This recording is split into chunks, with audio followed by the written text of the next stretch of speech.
నందు ప్రియమైన దేవుని బిడ్డలందరికీ శుభాభివందనాలు తెలియజేస్తున్నాను. ఆయుష ఆరోగ్యాన్ని ఉదయకాలంలో ప్రవృత్తించి భాగ్యాన్ని దయచేసిన దేవునికి స్తోత్రం కలుగును గాక. మేలు కలుగు చేయుటకై ఆయన్ను ఆశ్రయించు వారందరికీ మా దేవుని హస్తం తోడుగా ఉండును. ఎజ్రా గ్రంథం 8:22 ప్రార్థన. కృపగలిగిన మా తండ్రి, ఈ ప్రార్థనలు ఏకీవిస్తున్న నీ బిడ్డలను దీవించి ఆశీర్వదించు. ఇంట్లో నుండి బయటకు వెళ్తున్న, బయట నుండి ఇంటికి వస్తున్న కాపుదల భద్రతలో ఉంచు. వారు చేస్తున్న వ్యాపారం, వ్యవసాయం, ఉద్యోగాల్లో, చదువుల్లో నువ్వు తోడుగా ఉండండి నాయన. వివాహాలు కావాల్సిన బిడ్డలకు మంచి సంబంధాలు సమకూర్చి వివాహాలు జరిగించండి. అలాగే ఉద్యోగాలు లేని వారికి ఉద్యోగాలు దయచేయండి ప్రభా. సంతానం లేని వారికి సంతానం దయచేయండి.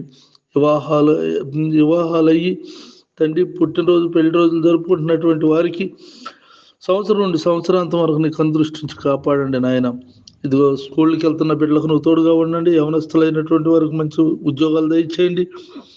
అంతేకాక నా తండ్రి, నా దేశాన్ని మొదటిగా రక్షించండి నా తండ్రి. నా తోటి సేవకులైన వారు ఆయా స్థలాల్లో చేస్తున్న పరిచర్యలను దీవించండి ప్రభా. ఎందుకంటే నీ హస్తము తోడుగా ఉండును గాక.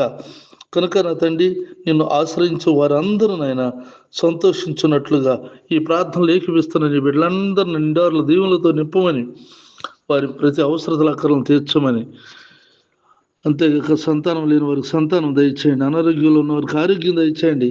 నీ దీవులతో నింపమని యేసుక్రీస్తు పరిశుద్ధ నామములో ప్రార్థించి వేడుకొంచున్నాను తండ్రి, ఆమెన్. తండ్రి దేవుని దయ, ప్రభువైన యేసుక్రీస్తు వారి కృప, పరిశుద్ధాత్మకు సన్నిధి నిత్యం తోడై ఉండుగాక. Amen, amen, amen.